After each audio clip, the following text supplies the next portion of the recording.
Marry me. Nina Brooks placed a cheap silver ring in front of Vincent Beaumont. And for the first time that evening, the most feared man in Louisiana looked startled. The silver lighter in his hand snapped shut with a hard click that cut through the dining hall. Around them, senators, judges, and wealthy donors fell silent one by one, watching the black maid standing beside the long crystal-covered table as if she had just walked into church carrying gasoline. Vincent stared at the ring for 2 full seconds before lifting his eyes to her face. "What did you just say?" Nina kept her hands steady even while her heartbeat turned uneven beneath her ribs. "I said marry me." A nervous laugh escaped from somewhere farther down the table, but it died quickly when Vincent glanced in that direction. He never raised his voice. He never needed to. "Everybody out," he said. Chairs moved immediately. Guests gathered their coats and drinks without looking directly at either of them. The jazz music from the ballroom outside continued softly while the dining hall emptied until only Nina and Vincent remained beneath the chandelier light and the sound of rain hitting the tall windows overlooking Lake Pontchartrain. Vincent picked up the ring between 2 fingers. Cheap, silver. Small fake stone. Nothing about it belonged near a man like him. "You interrupted my dinner with half the state senate," he said calmly, "to propose to me with a $5 ring. I paid 7. That almost pulled a smile from him. Almost. Then his face hardened again. "Explain." Nina swallowed once. "Somebody's trying to kill me." The room changed after that. Vincent leaned back slightly in his chair, watching her with sharper attention now. At 40, Vincent Beaumont had the kind of face newspapers trusted and enemies feared. White. Controlled. Expensive suit without a tie. Dark eyes that rarely revealed more than calculation. Nina had worked inside Beaumont Estate for nearly a year and had never once seen him surprised until she placed that ring in front of him. "Who wants you dead?" he asked.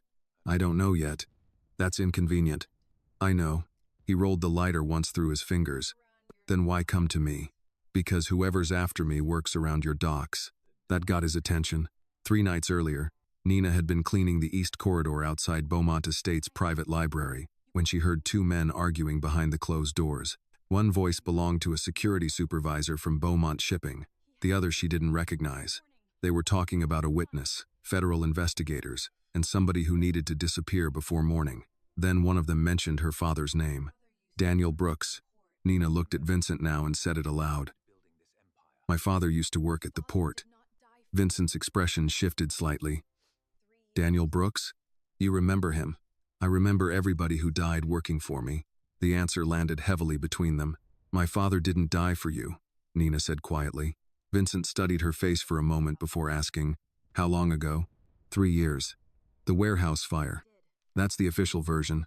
Thunder rolled across the lake outside. Vincent stood and walked toward the windows with slow, measured steps. Even from behind, he carried the kind of presence that made people straighten instinctively when he entered rooms. Nina hated that fear and safety seemed to exist so close together around him. "You think your father's death connects to my business," he said. "I think powerful men hide ugly things behind expensive walls. And you believe marrying me solves that?" Nina reached into her apron pocket and handed him a folded photograph. Vincent opened it carefully. Red spray paint covered the front door of her apartment building. "Stop asking questions." "My brakes failed this morning," Nina said. "Tonight someone followed me from work." "Police?" "My father trusted police officers before he died." Vincent looked at the photograph another moment before placing it beside his untouched whiskey glass. "So your plan was to walk into my dinner and ask for my last name." "My plan was survival." He looked back at the ring. "You really think becoming my wife would protect you?" "I think people hesitate before attacking something that belongs to Vincent Beaumont." The silence after that felt heavier than before. Vincent moved closer until only the table separated them. Nina caught the scent of cedar and whiskey beneath the rain drifting through the cracked balcony doors. "You understand what people say about me?" he asked. "Yes. And you still came here. You're not the only dangerous man in Louisiana." Something dark flickered briefly across his face, then disappeared. Vincent opened the lighter again. Click. The small flame reflected in his eyes while he studied her carefully, like he was trying to understand whether she was brave or desperate enough to become a problem. "Where did you buy this ring?" he asked. "The hotel gift shop downstairs." That finally made him exhale through his nose in something close to disbelief. "This may be the worst proposal I've ever heard. It's the only one I had time for." Before he could answer, the dining hall doors burst open. A security guard hurried inside, breathing hard enough to tell them something had already gone wrong. "Mr. Beaumont," the man said quickly, "there's been an explosion downtown." Nina felt her stomach tighten immediately. Vincent's expression stayed calm. "Where?" The guard hesitated after noticing Nina standing there. Dauphine Street Apartments. Her apartment building. For a second, the room tilted beneath her feet. Vincent noticed instantly. His eyes moved from her face to the cheap silver ring still sitting on the table between them. The lighter snapped shut one last time. Then Vincent asked quietly, "Did you know your apartment was going to explode tonight?" "No." His gaze stayed on her another second before he reached for his coat. "Good," he said. "That means they expected you to be inside." Vincent drove himself. That surprised Nina more than the explosion. Men like Vincent Beaumont usually sat in the back seat, while somebody else handled roads, guns, and consequences. Instead, he walked through the underground garage beneath Beaumont Estate, tossed her into the passenger side of a black Escalade, and pulled out into the rain without waiting for security backup. New Orleans blurred past the windshield in streaks of golden water. Jazz bars still glowed along Bourbon Street. Neon signs reflected across flooded pavement. Somewhere downtown, sirens screamed through the storm. Nina sat stiffly beside him, hands locked together so tightly her fingers hurt. "You don't have to come with me," she said quietly. "Yes, I do. You barely know me." Vincent kept his eyes on the road. "Somebody blew up your apartment an hour after you asked for my protection. That makes it my business now." The answer should have comforted her. Instead, it made her uneasy in a different way. Vincent spoke about danger the same way accountants spoke about taxes. Calmly. Inevitably. Rain hammered harder against the windshield. Nina glanced sideways at him. "Do you always involve yourself this quickly?" "I usually involve myself earlier." That almost sounded honest. The closer they got to Dauphine Street, the heavier traffic became. Police cruisers blocked intersections while firefighters moved behind walls of smoke and flashing red lights. Vincent slowed near the barricade, rolled down his window, and showed his face before the officer even reached the SUV. The policeman immediately stepped back. "Mr. Beaumont." Vincent nodded once. "Let us through. No argument. No questions." The barricade opened. Nina noticed that. People obeyed Vincent before he raised his voice because they already understood what happened to people who didn't. Her apartment building looked worse than she imagined. Half the upper floor had collapsed inward. Smoke drifted into the wet Louisiana night, while tenants stood barefoot beneath umbrellas and police blankets. A woman cried near the curb. Somebody else shouted about a gas leak. Nina stared at the broken windows of what used to be her home. Everything she owned was somewhere inside that smoke. Vincent stepped beside her. "Stay close." She almost snapped back that she could stand alone. But then she saw two men near the ambulance line watching her too carefully. Not neighbors, not firefighters. One reached for his phone the second she arrived. Vincent noticed them too. His expression changed almost invisibly. "Get back in the car," he said. "What?" "Now." The tone ended the conversation before it started. Nina obeyed. Vincent remained outside another minute, speaking quietly into his phone while rain soaked the shoulders of his black coat. One black SUV turned onto the street. Then another. Men stepped out wearing dark jackets and earpieces, spreading naturally through the crowd without attracting attention. By the time Vincent climbed back into the Escalade, the two men near the ambulance line were gone. "You saw them," Nina said. "Yes." "Who were they?" "Not police." "That doesn't answer the question." Vincent started the engine again. "You're still alive. Focus on that first." They drove in silence for several blocks before Nina finally asked the question, sitting like broken glass inside her chest. "Did my father work for you?" Vincent rested one hand on the steering wheel. "Everybody at the port worked for me one way or another." "That's not what I asked." "No," he admitted. "It isn't." Lightning flashed over the Mississippi River as they crossed toward the quieter part of the city. Old Southern homes stood behind iron fences and wet oak trees heavy with Spanish moss. Nina watched the rain slide across the passenger window and remembered her father coming home smelling like dock water and engine oil when she was 12 years old. He used to tell her that ports were cities inside cities. Money entered quietly there. So did dangerous people. "He wasn't a criminal," she said. Vincent glanced at her briefly. "I know. You say that too fast." Because your father spent 2 years refusing bribes from men who earned more money in 1 week than most people in Louisiana earn in 10 years. That pulled her attention toward him immediately. You knew him personally? Yes.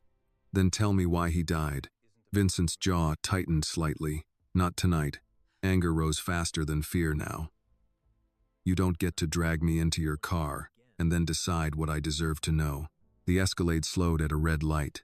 Vincent looked at her fully for the first time since leaving the explosion. You think tonight is about information, he said quietly. It isn't. Tonight is about whether somebody tries again before sunrise. The light turned green.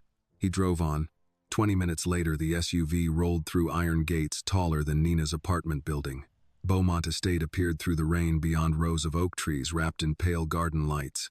The mansion looked less like a home at night and more like a private government building wealthy enough to ignore laws. Nina stared at it silently. You live here alone? She asked. Not exactly.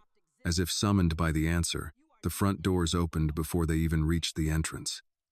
An older black woman stood waiting beneath the chandelier light inside the foyer, arms folded tightly across a flowered apron. There he is, she said sharply the second Vincent entered. Walking around New Orleans during a storm like the Lord stopped making bullets. Vincent removed his wet coat calmly. Good evening, Ruth. It is not a good evening. One of your guards called me crying and said there was an explosion. He exaggerates. Mama Ruth's eyes moved immediately to Nina. Concern replaced irritation so quickly it almost hurt to witness. Oh, honey, that nearly broke Nina apart right there in the foyer. Not because of fear, because nobody had spoken to her gently since the explosion. If Nina's pain touched your heart, please give this video a like. And tell us in the comments where you're watching from tonight. Your city, your state, or even your country. Who knows? Someone living near you might be watching this same story right now, feeling the very same thing. If you're listening right now, tell me where you're watching from in the comments below. And if you enjoy emotional crime stories filled with secrets, loyalty, and hidden truths, don't forget to like this video and subscribe to the channel. Mama Ruth crossed the marble floor and took Nina's cold hands without hesitation. You hurt? No, Mom. You eaten? Nina blinked once. I don't remember. Of course you don't. Mama Ruth shot Vincent an annoyed look. That man would forget food exists if nobody raised him properly. A younger man appeared from the hallway carrying a medical kit and 2 paper bags from a late-night diner. Early 30s. Broad shoulders. Smart mouth already visible in his expression. Elijah, Vincent said. Check the perimeter. Elijah handed over the food first. You know, normal rich people spend evenings golfing. Maybe buying boats. You keep collecting traumatized strangers. Nina almost smiled despite herself. Vincent looked unimpressed. Perimeter. Yes, sir. God forbid we enjoy conversation in this family. Mama Ruth pointed toward the staircase. Second floor guest room's ready. Nina looked immediately at Vincent. Guest room? You're staying here. That wasn't part of the proposal. Your apartment exploded. That doesn't mean I move into a mafia mansion. Vincent stepped closer, lowering his voice enough that only she could hear. You walked into my dining room asking for my name because you believed it would keep you alive. Don't start pretending pride matters more than survival now. The words hit because part of her knew he was right. Mama Ruth sighed softly. Baby, arguing with that man after midnight is like arguing with weather. It changes nothing and ruins your evening. Elijah nodded while opening one of the diner bags. She's right. Last week he stared at a city councilman until the poor man approved 3 construction permits. I heard that, Vincent said. You were supposed to. For the first time all night, Nina saw something shift at the corner of Vincent's mouth. Small, brief, human. Then his phone vibrated. He checked the screen and the softness disappeared instantly. What is it? Mama Ruth asked. Vincent's gaze lifted slowly toward Nina. Somebody accessed Daniel Brooks's old case file tonight. Nina stared at Vincent across the foyer while rain continued hitting the tall windows behind him. What do you mean somebody accessed my father's file? Vincent checked the message again before sliding the phone back into his pocket. 3 minutes ago, somebody entered the records archive at Beaumont Shipping and opened Daniel Brooks' investigation file. Elijah, Mama Ruth said quietly, lock the east entrance. Elijah's expression lost its humor immediately. Already done. Nina felt exhaustion mixing dangerously with adrenaline now. Her apartment was gone.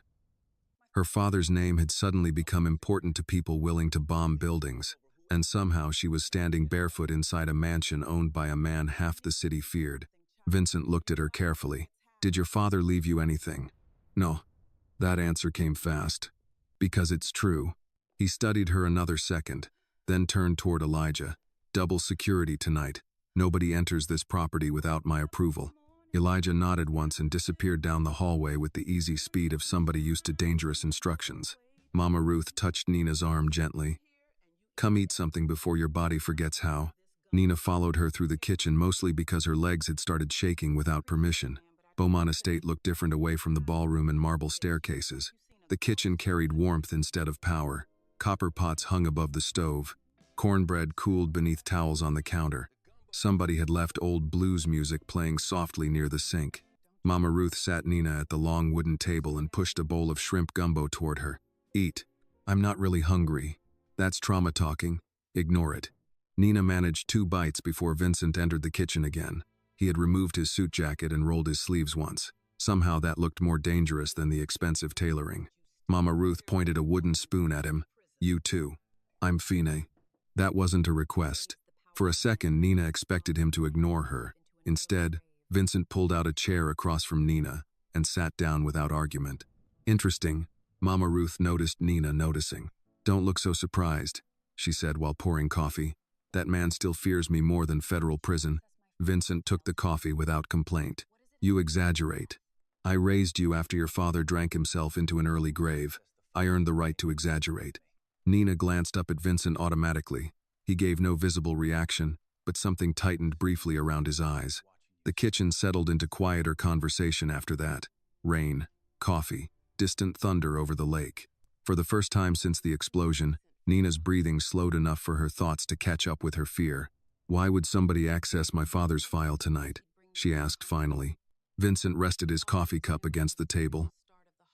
"Because they know you spoke to me. You think somebody inside your company is watching you. I know they are." The honesty in that answer bothered her more than denial would have. Mama Ruth sat beside Nina with a tired sigh. "Daniel Brooks was a decent man. Too decent for doc business." Nina looked at her immediately. "You knew my father too?" "Everybody knew him. Quiet man. Brought me pecans every Christmas because he heard me mention once that I missed Georgia." She shook her head slowly.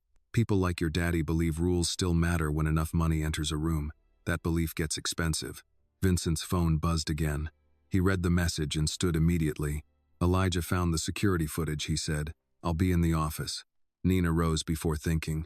"I'm coming too." "No, my father's involved." "Exactly." Anger pushed through exhaustion now. "You don't get to decide what I can handle." Vincent looked at her steadily. "And you don't understand what kind of people you're standing near yet." The kitchen went quiet. Mama Ruth watched both of them over the rim of her coffee cup like somebody observing weather move toward a storm. Nina folded her arms. "Then explain it." Vincent walked closer until only the table separated them. "Your apartment explosion wasn't random. Accessing your father's file tonight wasn't random either.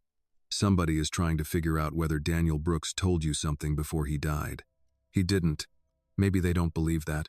The truth settled heavily in her chest because she suddenly remembered something she had not thought about in years. 3 nights before his death, her father came home late carrying a locked metal box. He had hidden it somewhere inside their apartment while believing she slept on the couch. Nina never saw the box again after the fire. Vincent noticed the shift in her face instantly. "What?" "Nothing." That looked like something. She hated how observant he was. Before she could answer, Elijah returned carrying a tablet. "Got the footage." Vincent took it from him. Nina moved automatically to look over his shoulder. The screen showed the archive hallway inside Beaumont Shipping. Grainy black and white security footage.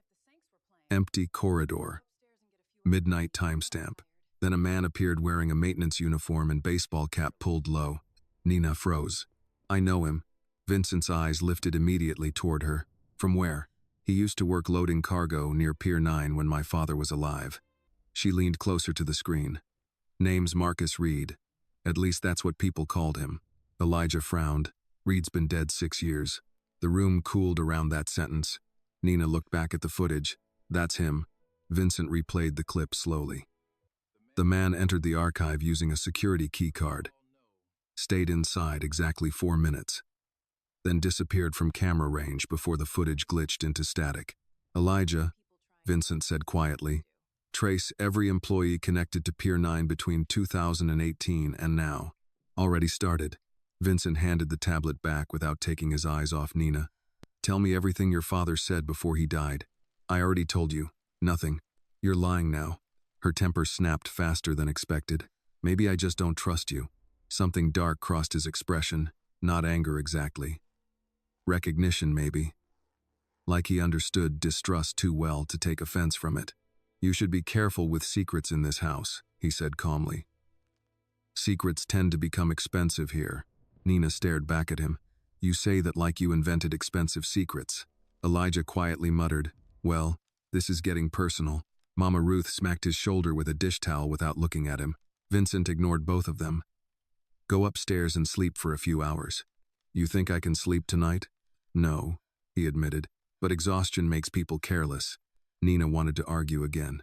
Instead, she realized her body already felt half numb from stress and smoke and fear. Mama Ruth touched her shoulder gently and guided her toward the staircase. The guest room overlooked the lake. Large bed, soft yellow lighting, fresh clothes folded neatly across a chair. Somebody had even placed cocoa butter lotion beside the bathroom sink, which told Nina Mama Ruth noticed details most people missed. That woman runs this house, Elijah said from the doorway. Vincent just pays the bills. Nina almost smiled faintly. Does everybody here joke during crises? Only the ones trying not to lose their minds. He started leaving, then paused. For what it's worth, Vincent doesn't bring people here often. That's comforting. No, Elijah admitted. Honestly, it's worse. After he left, Nina locked the bedroom door out of instinct. She showered quickly, changed clothes, and sat on the edge of the bed staring at rain moving across the windows. Too many things no longer made sense. Her father, the docks, Vincent Beaumont knowing more than he admitted, a dead dock worker appearing on security footage. Then she remembered the metal box again. Slowly, Nina stood and crossed toward the old duffel bag Elijah had rescued from the damaged apartment building earlier that night. Most of her belongings were ruined, but inside one hidden pocket sewn beneath the lining, her fingers finally touched folded paper. Her heartbeat stopped. Nina pulled out a yellowed envelope she had not seen since the week of her father's funeral. On the front, written in Daniel Brooks' careful handwriting, were 5 words. If anything happens, trust nobody. A second line sat underneath. Not even Beaumont. Nina read the last line 3 times before lowering the envelope slowly back into her lap. Not even Beaumont. Rain continued tapping softly against the guest room windows, while Beaumont Estates settled into the uneasy silence large houses carried after midnight. Somewhere downstairs, a door closed. Footsteps crossed marble floors. Then quiet again. Nina stared at her father's handwriting until old memories started pressing upward, whether she wanted them or not. Daniel Brooks had not been a dramatic man. He paid bills early, fixed broken shelves without being asked, and believed church shoes should always stay polished no matter how hard the week had been. The idea that he had written those words before dying made something cold move through her chest. A soft knock interrupted her thoughts. Nina? Mama Ruth's voice came through the door. You awake? Nina slid the envelope back beneath the bag lining before opening the door halfway. Mama Ruth stood holding a tray with tea and buttered toast. Couldn't sleep either, she said gently. Nina stepped aside to let her in. You don't have to keep taking care of me. Yes, I do. Mama Ruth placed the tray near the window. That's how decent people survive ugly times. They feed each other. The older woman glanced briefly toward the bag on the bed but asked no questions. Nina appreciated that more than sympathy. You knew my father well? Nina asked quietly. Mama Ruth sat in the armchair beside the lamp, well enough to know he worried too much and smiled too little. A faint smile touched her face. That man loved you hard, though. Used to carry your school pictures folded in his wallet until the edges turned white. Nina looked down at her hands. He ever talk about Vincent? Mama Ruth asked carefully. Not much. That's probably smart. Nina exhaled faintly through her nose. Everybody says things like that around him. Nobody actually explains anything. Mama Ruth folded her hands together. Vincent grew up around men who treated kindness like weakness.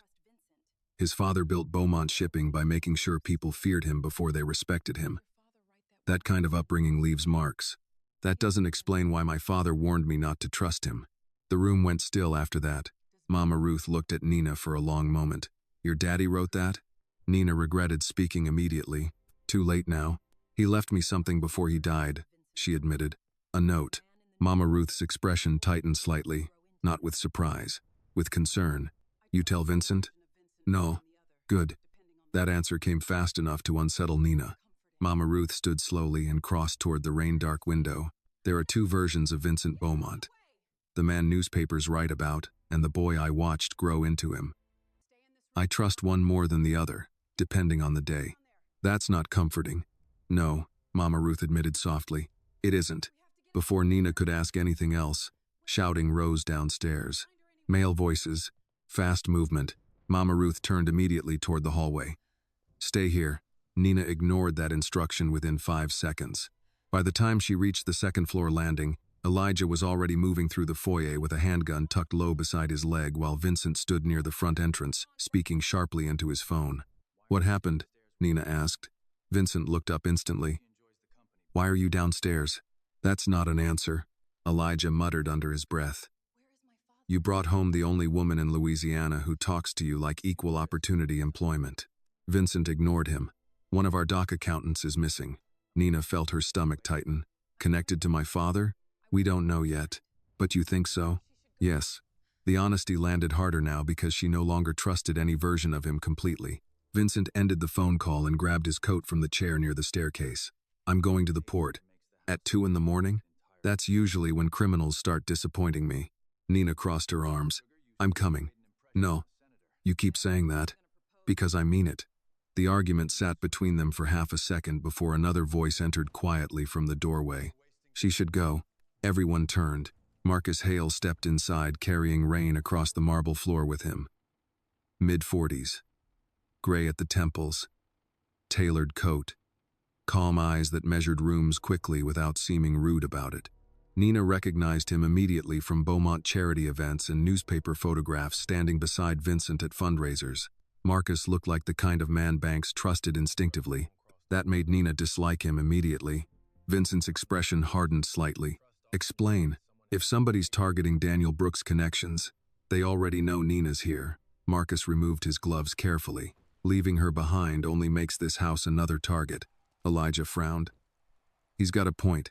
Vincent clearly disliked hearing that. Marcus turned toward Nina politely. Miss Brooks. Nina. His smile remained controlled. Vincent rarely brings strangers into family matters. You must have made an impression. She proposed marriage at dinner. Elijah offered helpfully. Marcus blinked once. I'm sorry? Vincent walked toward the door before the conversation could continue. We're wasting time. The ride to Beaumont Shipping felt colder than the earlier drive downtown. Marcus sat beside Vincent in the front while Nina and Elijah took the back seat. Rain blurred the industrial district into shadows and sodium lights, while cargo cranes rose over the docks like giant steel skeletons against the river. Nina watched Vincent carefully from the back seat. He spoke little, but the atmosphere around him had changed since leaving the mansion. Sharper now. More dangerous. Like Beaumont Shipping belonged to a different version of him than the one drinking coffee in Mama Ruth's kitchen earlier. You trust Marcus? She asked quietly to Elijah. Elijah glanced toward the front before answering. Long as I've worked here, Vincent has. That's not what I asked. Elijah rested his arm against the window. Around the docks, trust usually means somebody hasn't betrayed you yet. Not comforting either. The shipping offices sat near Pier 9 beneath floodlights and armed security. Workers moved quickly through the rain while forklifts carried steel containers toward cargo ships waiting in the dark water. Inside the main building, tension hit immediately.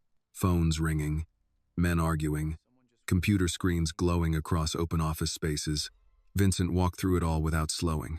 An older accountant hurried toward them, holding folders tightly against his chest. Mr. Beaumont, we checked the archive access logs again. Somebody used internal clearance. Whose? The accountant hesitated. Vincent stopped walking. Whose clearance? He repeated. Marcus Hale's. The hallway went silent.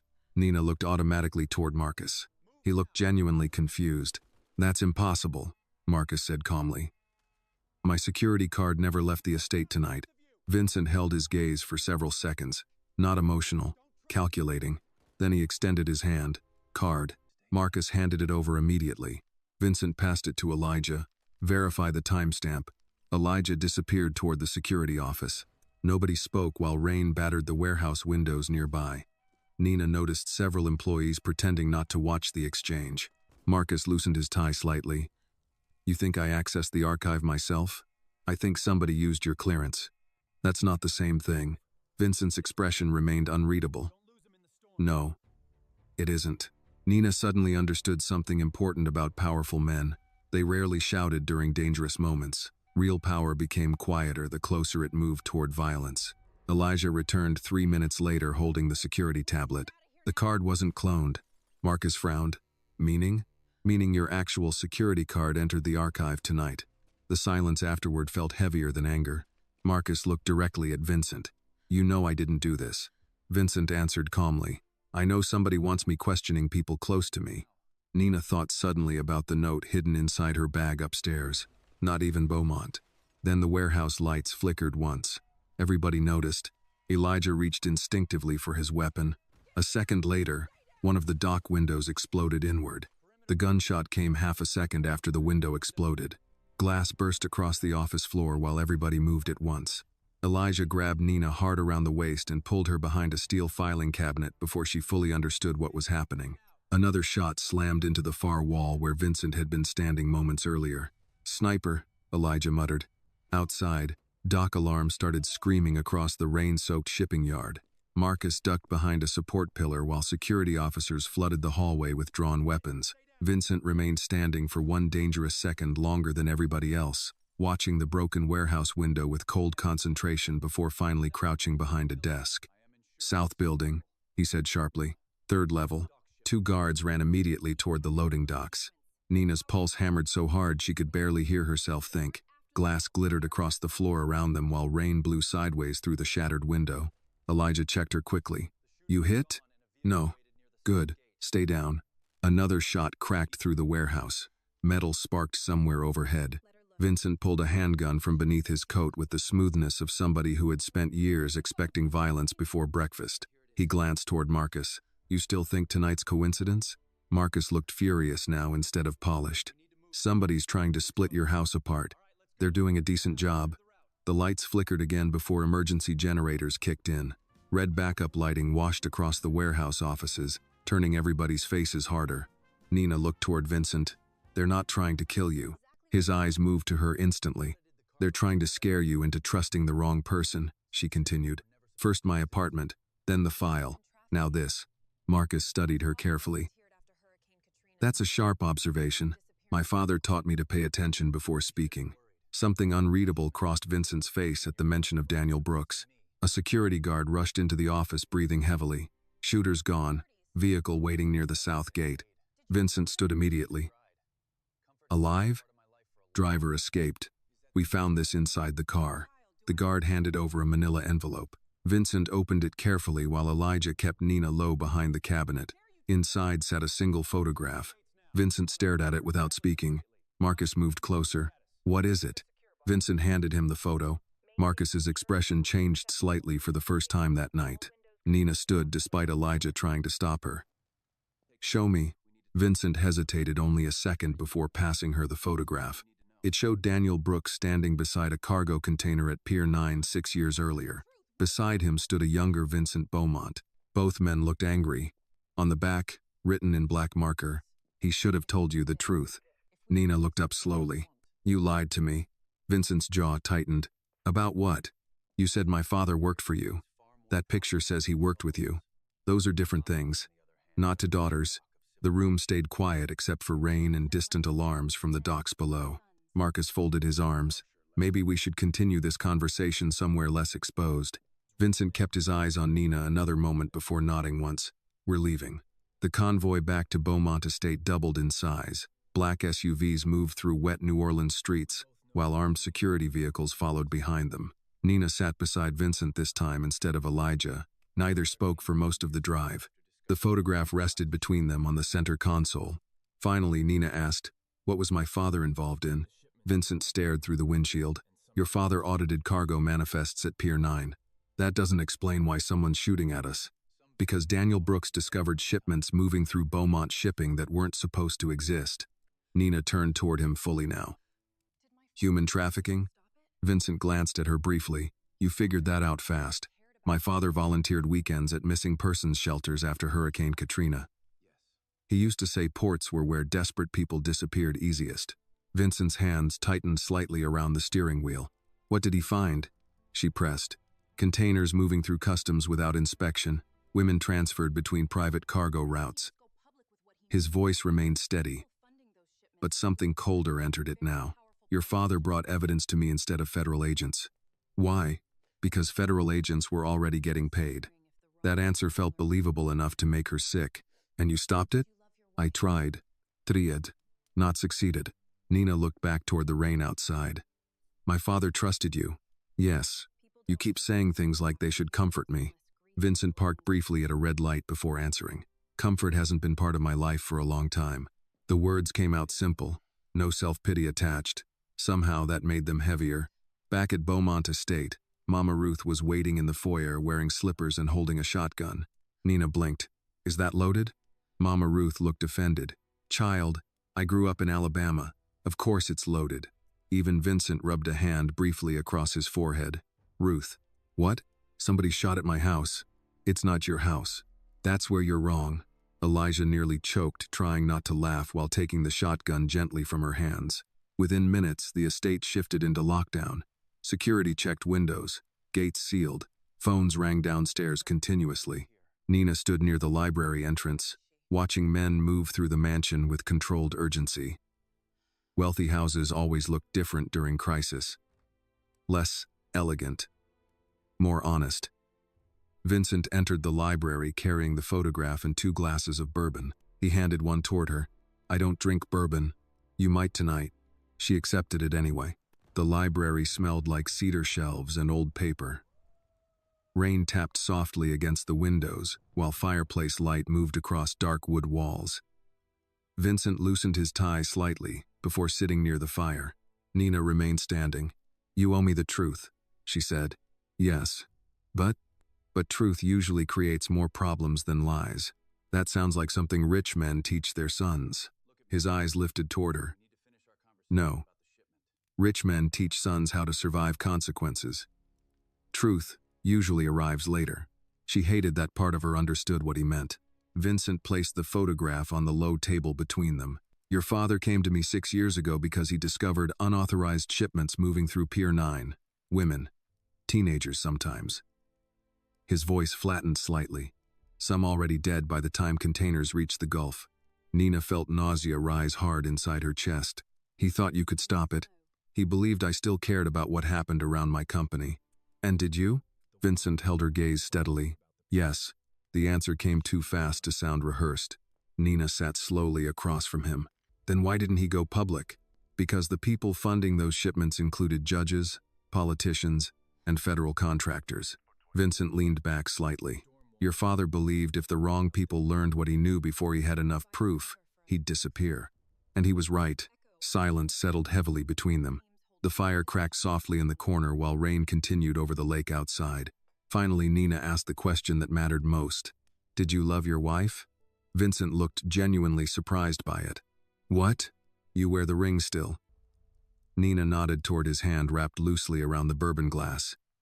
People don't keep wedding rings after funerals unless grief still owns part of them. For the first time since she met him, Vincent looked tired instead of dangerous. Yes, he said quietly. I loved her. What happened? His jaw shifted once before he answered. She started asking questions about Pier 9 too. Nina stared at Vincent across the library while the fire cracked softly between them. Your wife died because she investigated the port? Vincent rested the bourbon glass against his knee without drinking. Officially, Eleanor Beaumont died in a boating accident during a storm. And unofficially, she found something she wasn't supposed to find. The answer settled heavily in the room. Nina thought about the way wealthy families in New Orleans buried scandals beneath charity galas and old church donations.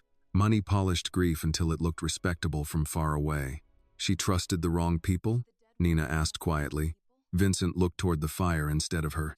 No, she trusted the right people too late. Something in the way he said it made Nina stop pushing. For the first time since entering Beaumont Estate, she saw exhaustion underneath his control. Not weakness, just a man carrying too many dead names inside his head. Before either could speak again, the library doors opened hard enough to make both of them look up. Elijah entered breathing unevenly. "We've got a problem." Vincent stood immediately. "What happened?" "Mama Ruth's gone." The room turned cold. Nina set the bourbon glass down too fast. "What do you mean gone?" Elijah ran a hand across the back of his neck. "Kitchen staff said she stepped outside 10 minutes ago after getting a phone call. Security cameras lost her near the greenhouse." Vincent moved past him instantly. Nina followed before anyone could stop her. The estate no longer felt warm. Hallway lights reflected sharply across marble floors while security teams moved through rooms speaking low into radios. By the time they reached the greenhouse entrance, rain had started again over the lake. One guard stood near the broken security camera mounted above the side door. Vincent's voice dropped dangerously low. "How long has this been dead?" "Maybe 15 minutes, sir." Vincent looked at the shattered camera once before turning toward Elijah. "Lock every gate." "Already done." Nina scanned the dark gardens beyond the greenhouse windows. She wouldn't just disappear. "No," Vincent agreed quietly. "She wouldn't." A phone vibrated somewhere. Everyone froze. The sound came from the gardening table beside the greenhouse sink. Mama Ruth's phone lay there vibrating against wet soil and scattered pruning shears. Vincent picked it up. One unread message filled the screen. "Check the docks." Nina felt dread settle deep in her stomach. "It's a trap." "Yes." "Then don't go." Vincent lifted his eyes toward her slowly. "I don't leave people behind." The answer came so simply it made her angry. "People keep dying around this port," she snapped. "Your wife. My father. Now, Mama Ruth. And you think walking away changes that?" The question hit harder because she had no answer ready. Marcus appeared from the hallway moments later, coat half-buttoned, expression tight. "I just spoke to Harbor Security. Pier 9's lights were manually shut down 20 minutes ago." Vincent grabbed his gun from the nearby console table. "Get the cars." Elijah hesitated. "You sure this isn't exactly what they want?" "Yes," Vincent said calmly. "That's why we're going." The convoy reached the docks in under 15 minutes. Rain swept sideways across the empty shipping yard while cranes stood motionless over black water. Half the floodlights remained dead, leaving sections of the port buried in darkness. Nina stayed close behind Vincent as they crossed between stacked cargo containers. Armed guards spread through the yard silently. "Elijah," Vincent said quietly. "East side." Marcus moved toward the loading warehouse while Vincent continued toward Pier 9 with Nina beside him. "You really should have left me at the house," she muttered. "You really should have proposed to somebody less complicated." Despite everything, a short breath escaped her that almost resembled laughter. Then they heard it, a woman screaming. Vincent moved immediately toward the sound. The old loading warehouse near Pier 9 stood partially open, rain blowing through the broken side entrance. Inside, one hanging work light swung slowly above rows of shipping crates. Mama Ruth sat tied to a chair near the center of the room. Nina rushed forward instinctively before Vincent grabbed her arm hard enough to stop her. "Wait." Too late. The warehouse lights exploded on all at once. Men stepped out from behind cargo stacks with rifles raised. At least 8. Vincent pulled Nina behind a steel container as gunfire tore through the warehouse. The sound became deafening inside the metal walls. Elijah and the security team stormed through the opposite entrance, firing back while Marcus dragged Mama Ruth's chair sideways behind cover. Nina crouched beside Vincent with her pulse pounding violently in her throat. "You okay?" he asked without looking at her. "You ask that during gunfights?" "Yes." "That feels emotionally confusing." One shot struck the steel container inches above them. Vincent leaned sideways and fired twice with controlled precision. Somewhere across the warehouse, a man dropped hard against the concrete floor. Nina stared at him. Not the shooting, the calmness. Violence moved naturally around Vincent Beaumont, not because he enjoyed it, because he had survived inside it too long. "Mama Ruth?" Elijah shouted from across the warehouse. "I'm alive," she yelled back furiously. "And somebody better untie me before my knees file complaints." Even Vincent almost smiled at that. Then another gunshot cracked sharply from the upper catwalk. Vincent shoved Nina down just before the bullet shattered the container behind her head. This time she felt his body cover hers completely. Heavy, warm, protective in a way that arrived too instinctively to be calculated. For half a second, neither moved. Then Vincent lifted his head sharply toward the catwalk. Sniper. Marcus fired upward while Elijah circled left through the crates. Nina grabbed Vincent's sleeve before he could move. Don't. His eyes met hers immediately. That's what they want, she said. To separate you. Something flickered briefly across his face. Surprise, maybe. Then, understanding. Before he could answer, a voice echoed from the warehouse speakers overhead. Still saving people, Vincent? Everybody froze. The voice sounded distorted electronically, but old enough to carry confidence instead of panic. Vincent stood slowly from behind cover. Show yourself. A low laugh crackled through the speakers. That's the problem with men like you, the voice continued. You keep believing loyalty matters after power already bought everybody. Nina saw Vincent's jaw tighten slightly. The voice continued. Daniel Brooks believed in loyalty too. Eleanor Beaumont believed in it. Look where that got them. Rage crossed Vincent's face fast enough to feel dangerous. You touch Ruth again, he said quietly. And I'll burn every dock between here and Houston finding you. Another laugh echoed overhead. There he is. Then silence. The warehouse lights suddenly shut off again. Complete darkness swallowed the room. Gunfire erupted instantly. Nina ducked lower beside the container while footsteps thundered through the warehouse. Men shouted. Metal crashed somewhere nearby. Then a hand grabbed Nina violently from behind. She screamed automatically as somebody dragged her backward through the dark. Vincent turned at the sound of her voice. Nina. She reached toward him instinctively just before another shot exploded between them. Vincent fired back immediately, but darkness and moving bodies swallowed everything into chaos.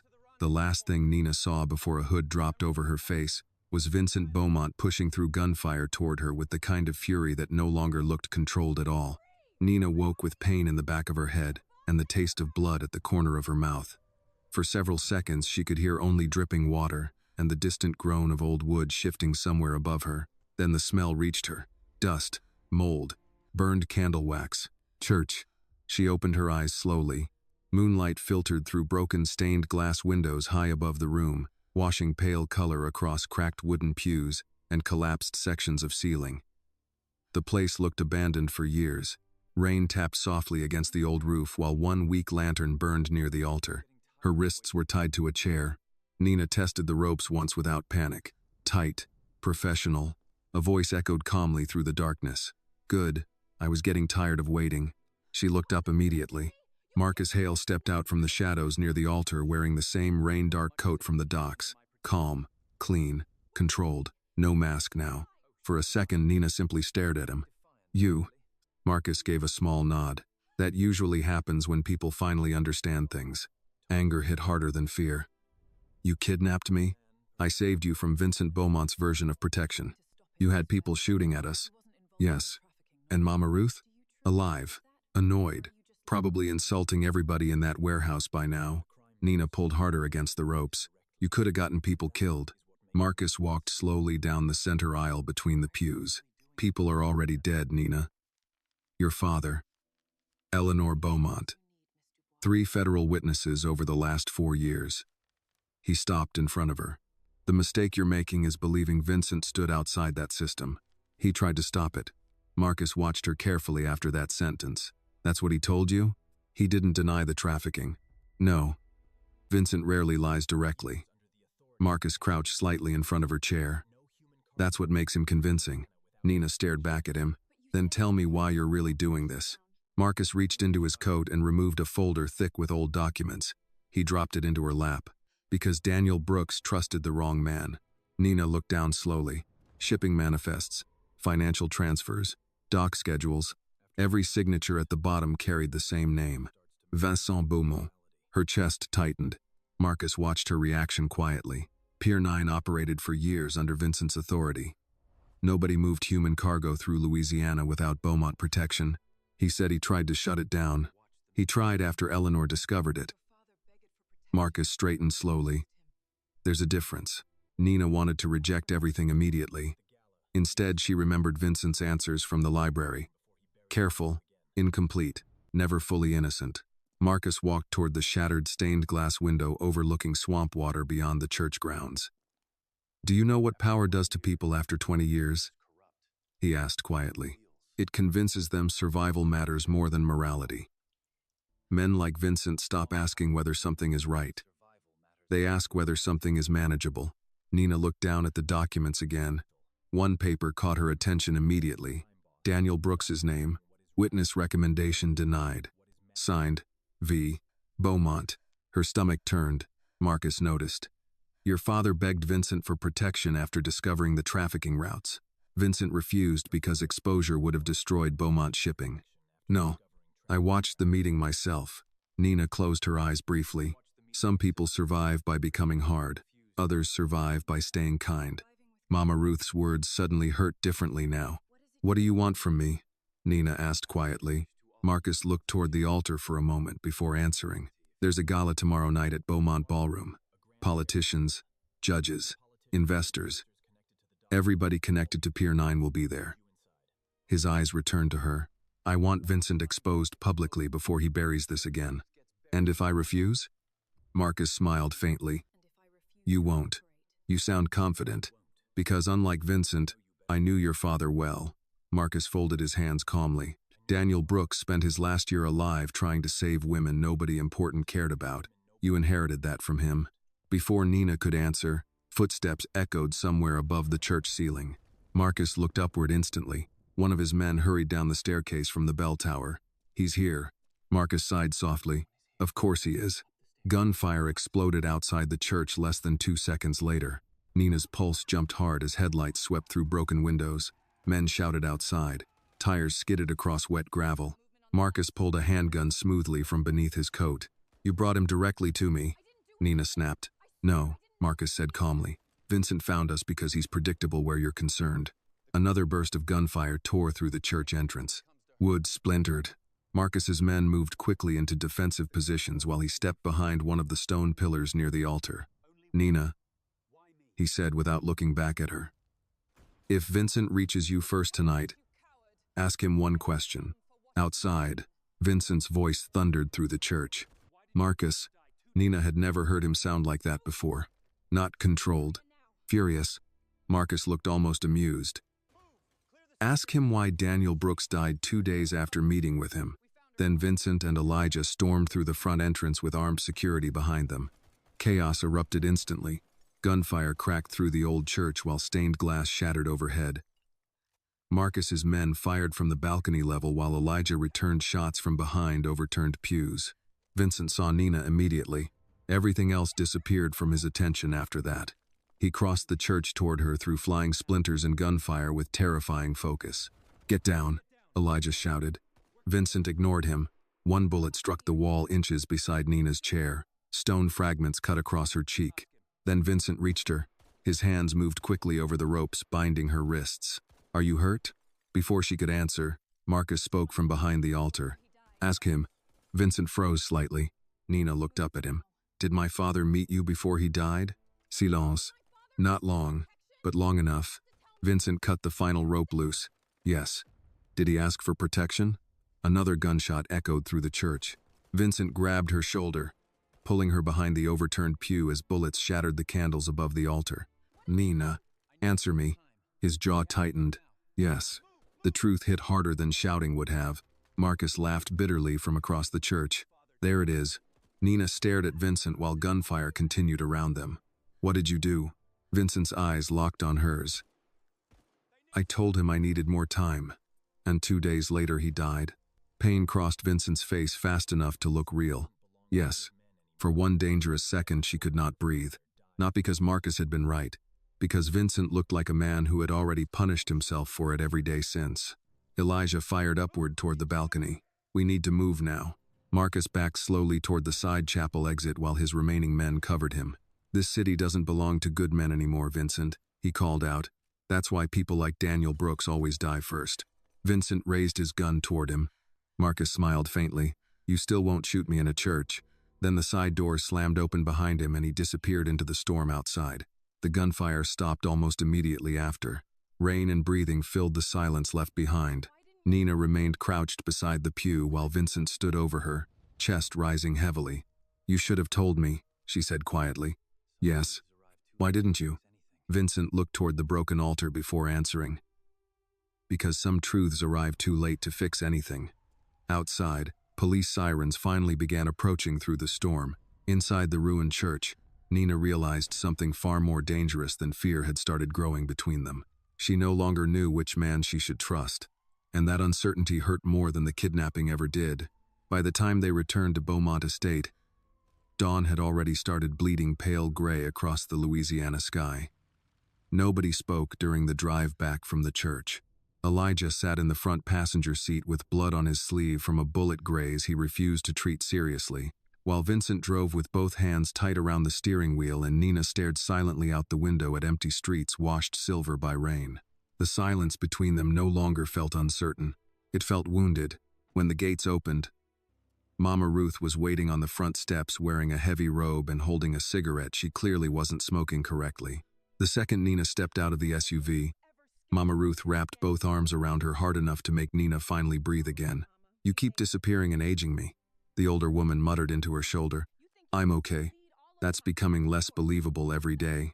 Elijah climbed out next, wincing slightly. Mama Ruth pointed immediately at the blood on his sleeve.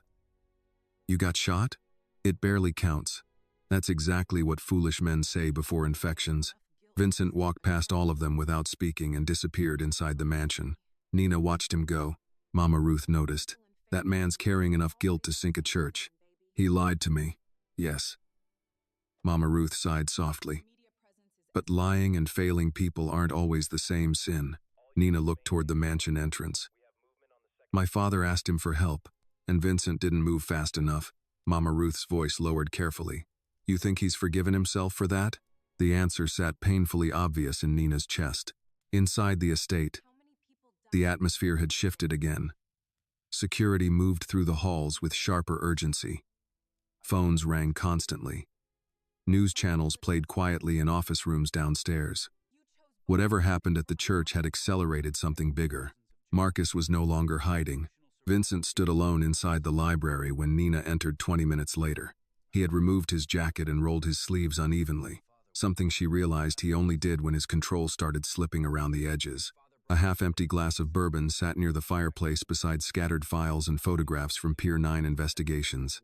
He looked up when she entered. Neither spoke immediately. Finally, Nina asked, "How many people died because you waited?" Vincent didn't answer right away. "Too many." The honesty hurt worse now. She crossed the room slowly. "Marcus said you protected Beaumont Shipping instead of my father. I protected thousands of employees whose lives depended on that company surviving. That sounds like justification. It sounds like reality." Nina folded her arms tightly. "And my father became acceptable collateral?" Something sharp crossed his expression, then disappeared. "No, but he still died." Vincent stood slowly from the chair. "Do you think I don't know that?" The anger in his voice finally surfaced for the first time since she met him. Not explosive, exhausted. "He came to me with evidence against men connected to senators, federal contractors, judges. I thought if I moved carefully, I could protect him and dismantle the operation without starting a war." Vincent looked directly at her now. "I was wrong." The room stayed quiet except for the low crackle of firewood. Nina wanted to stay angry. It would have been easier. Instead, she saw a man carrying the consequences of one terrible decision for years. Before she could answer, Elijah entered holding a tablet. "We've got movement." Vincent's expression hardened immediately. "Where?" Marcus sent invitations to tonight's Beaumont Foundation Gala. Nina frowned slightly. "The charity event?" Elijah nodded. "Every major donor, judge, council member, and shipping executive in Louisiana will be there." Vincent understood before Nina did.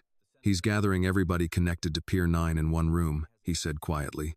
Elijah handed over the tablet. "And local media got anonymous tips this morning about Beaumont Shipping corruption." Nina felt the pieces locking together now. "Marcus wants a public collapse." "No," Vincent said coldly. "He wants control after the collapse." The realization settled heavily over the room. Marcus had spent years beside Vincent learning how power moved through New Orleans. If Beaumont fell publicly tonight, Marcus could position himself as the man exposing corruption instead of participating in it. "Elijah," Vincent said, "contact federal prosecutors directly. No intermediaries." "Already trying." "Trying?" They stopped answering an hour ago. Vincent's face darkened slightly. That means Marcus reached them first. Nina looked between them. Then what do we do? For several seconds, nobody answered. Then Vincent looked at her. We finished this publicly. The ballroom that evening looked almost identical to the one where Nina first placed the cheap silver ring in front of Vincent Beaumont. Crystal chandeliers glowed above polished marble floors while jazz music drifted softly through conversations worth millions of dollars. Politicians smiled for cameras. Wealthy donors drank bourbon beside paintings older than Louisiana itself. And beneath all of it sat fear. Nina felt it immediately. People watched Vincent too carefully tonight. Smiles lingered too long. Conversations stopped when he approached. Everybody knew something was coming. Mama Ruth adjusted Nina's black evening dress gently near the ballroom entrance. You look beautiful. I looked nervous. That too. Nina glanced toward Vincent across the room. He stood near the staircase in a dark suit speaking quietly with Elijah while security teams blended into the crowd around them. Even surrounded by politicians and millionaires, he still looked like the most dangerous person inside the building. Then Marcus arrived. The ballroom shifted almost invisibly at his entrance. Perfect tuxedo, calm expression, confident enough to smile while cameras flashed toward him. Marcus raised a champagne glass toward Vincent from across the room like they were old friends instead of men approaching war. Elijah, Vincent said quietly. Doors locked? Already. Marcus crossed the ballroom slowly until he stood directly before them. Quite a turnout, he said smoothly.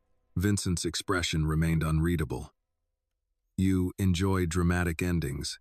I enjoy honest ones. Marcus's gaze moved toward Nina.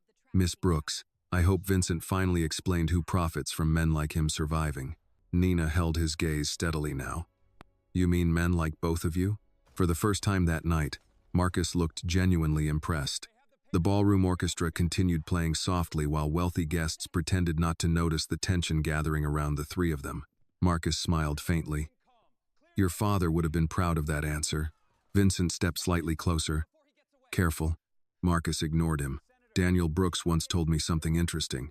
His eyes stayed on Nina. He said corruption survives because decent people keep convincing themselves evil can be managed quietly. Vincent's jaw tightened.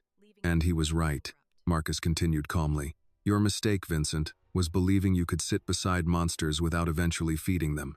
Nina saw something shift across Vincent's face then. Not denial. Recognition. Before anyone could speak again, every screen inside the ballroom suddenly flickered to black. The music stopped. Guests turned toward the massive projector above the stage as security teams reached instinctively for weapons beneath jackets. Then old shipping footage appeared across the ballroom walls. Cargo containers. P9. Women being moved between trucks. Federal signatures. Payment records. Beaumont shipping logos. The room exploded into shouting. Someone screamed near the back tables. Reporters rushed forward. Politicians started leaving their seats while cameras flashed wildly through the ballroom. Marcus looked toward Vincent calmly amid the chaos. There it is, the truth. Then he pulled a handgun from beneath his jacket and pointed it directly at Nina.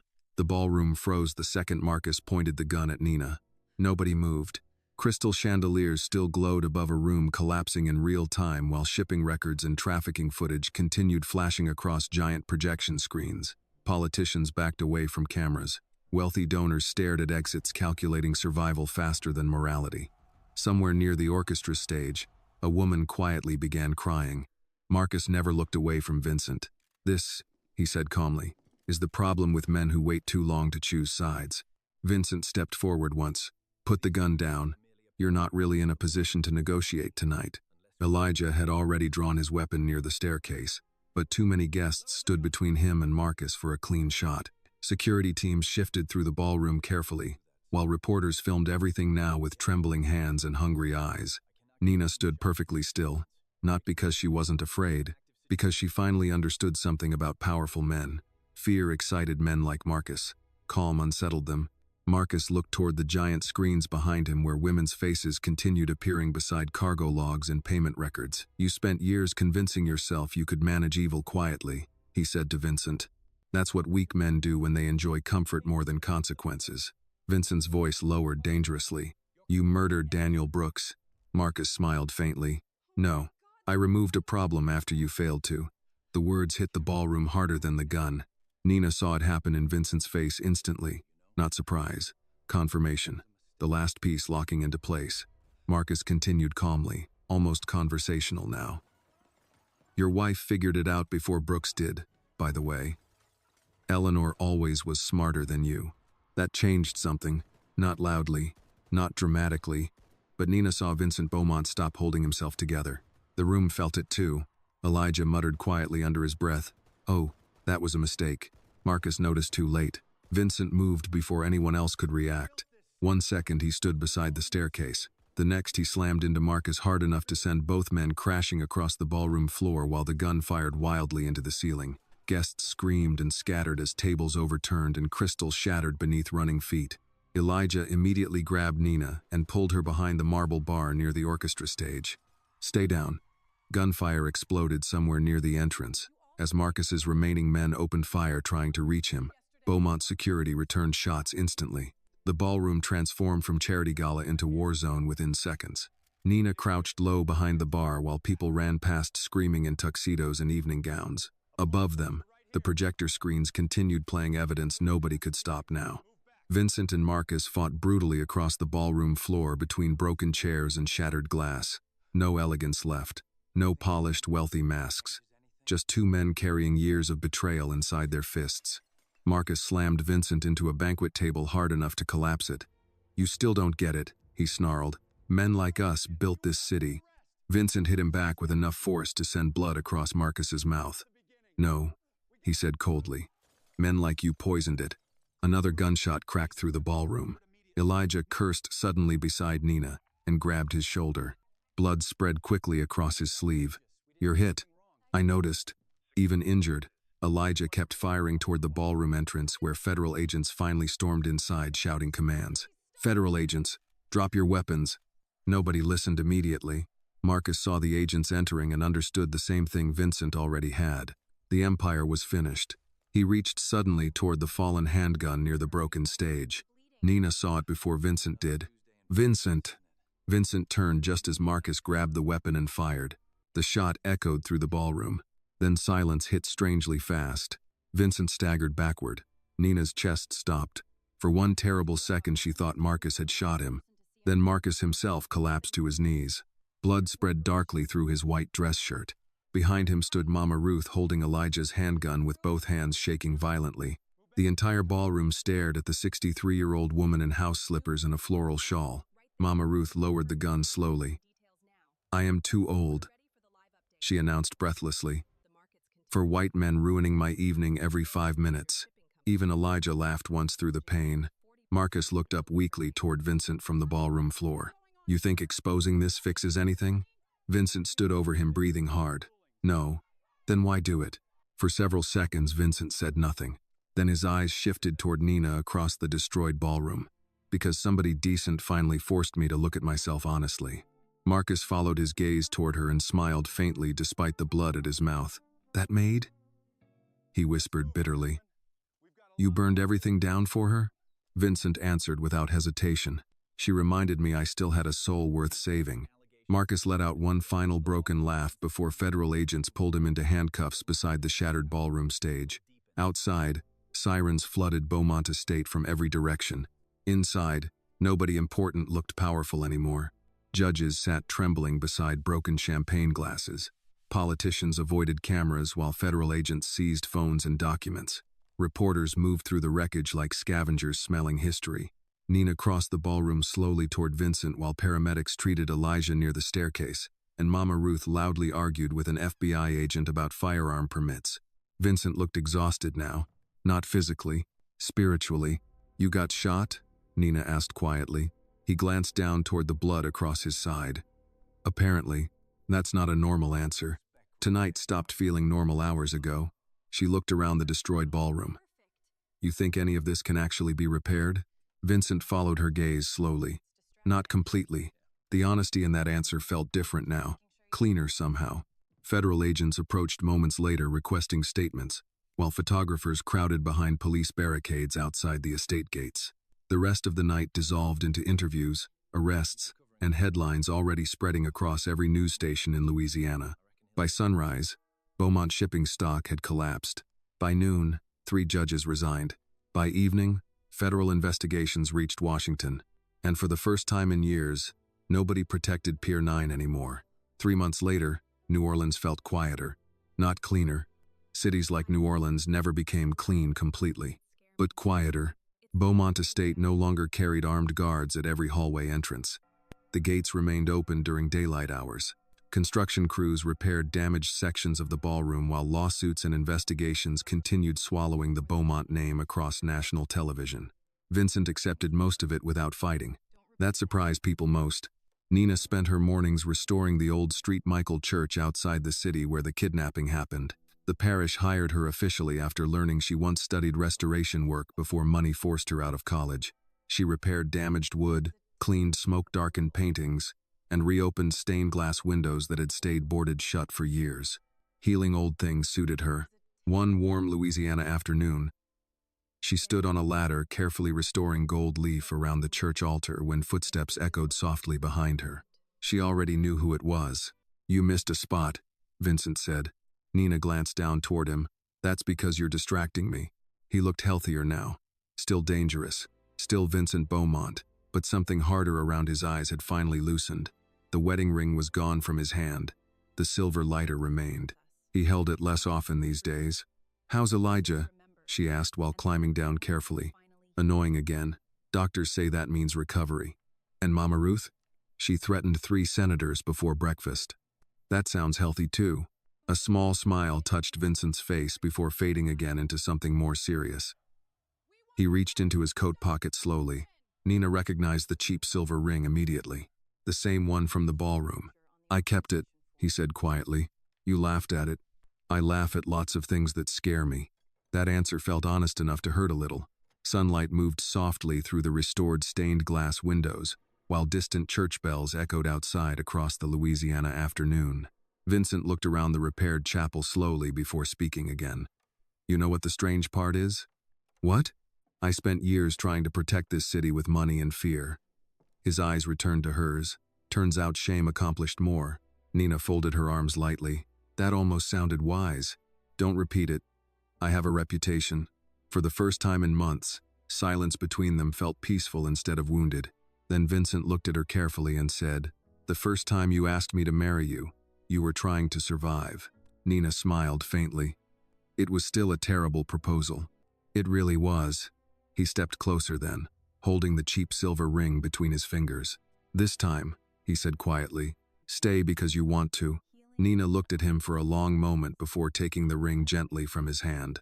Outside, the church doors remained open wide against the warm Louisiana light. Sometimes the most dangerous people are not the ones holding guns, but the ones who stay silent while evil grows around them. This story reminds us that power without conscience destroys families, friendships, and entire communities from the inside out. Vincent learned too late that protecting a system built on fear only creates more suffering, while Nina proved that courage does not come from wealth or status, but from refusing to look away when innocent people are hurting. The story also shows that justice is rarely clean or easy, yet one honest person can still force powerful men to face the truth. In the end, love did not save them because it was perfect. It saved them because it taught 2 broken people how to become human again. This video is a work of fiction created with the assistance of artificial intelligence. All characters, events, and situations are not real and do not represent any actual people or true stories. The content is intended for storytelling and emotional illustration only.